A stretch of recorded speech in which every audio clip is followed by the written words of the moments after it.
l'envoi de cette deuxième journée de Ligue 1 et de cette rencontre pour le premier match à domicile de l'année, avec une composition de la Nancy-Lorraine en 4-4-2 avec Gennaro Brasiliano dans le but. La défense ne change pas par rapport au match de Valenciennes.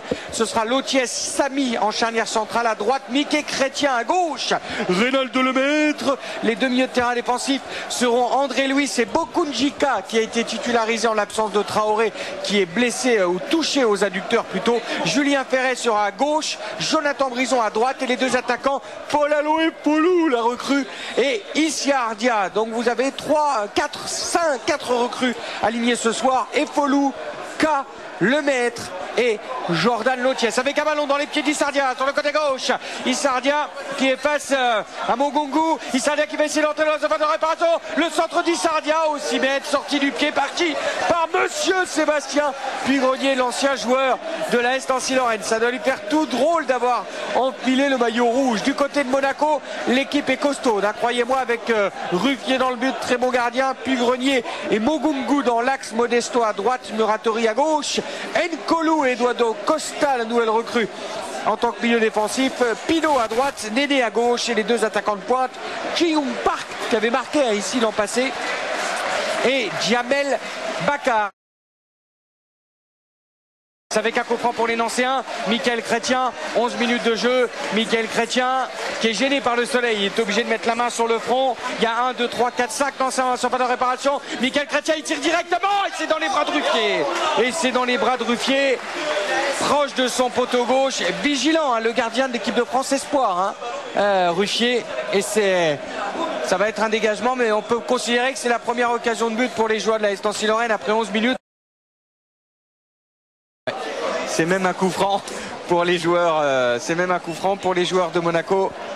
Avec sur le côté gauche, il est vite joué Pino. Pino qui rentre dans la surface de réparation, le crochet intérieur. Et remet derrière Bakar, la frappe et l'arrêt de Djenna. Et l'arrêt de Djenna sur cette grosse occasion pour les Monégasques. Et cette frappe à l'entrée de la surface de réparation sur ce ballon en retrait de Pino de Bakar. La frappe enveloppée du pied gauche que Gennaro Brasiliano avançait, hein, devant son but, ce qui lui a permis de fermer un peu l'angle, a repoussé des 2 points en plongeant sur son côté gauche. Première grosse occasion de cette rencontre. Elle est pour les Monégasques après 14 minutes et 30 secondes de jeu, et ce coup franc vite joué et ce moment d'inattention de la Nancy-Lorraine.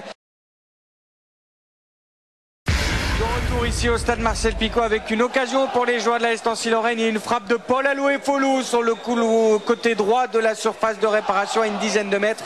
Une frappe qui passe à côté du poteau gauche de Stéphane Ruffier.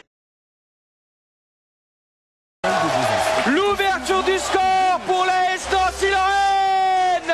Elle est signée Issardia après un débordement côté gauche de Julien Ferret. Le centre repoussé par la défense monégasque. Et qui est là dans les 16 mètres 50 Pénax pour reprendre ce ballon. La frappe du pied droit, c'est Issardia. La Nancy-Lorraine mène 1-0 après Julien Ferret qui s'est arraché sur le côté gauche. Il a centré, repoussé par Ruffier.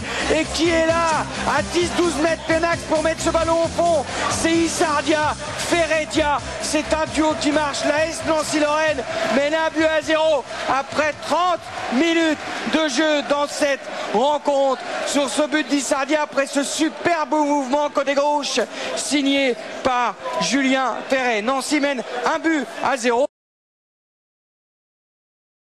Avec Lolo. Lolo pour Molo. Molo qui se retourne. Le centre de Molo dans les bras de Gennaro Brasiliano.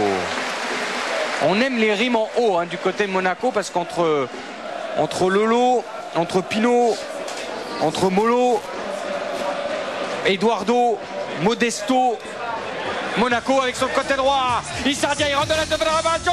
Issardia et le penalty pour la Nancy-Lorraine. Comme face à Valenciennes, Issardia est passé devant son défenseur qui l'a crocheté Mokungu. Il l'a crocheté Mokungu parce qu'Issardia était plus vite que lui sur le côté droit de la surface de réparation.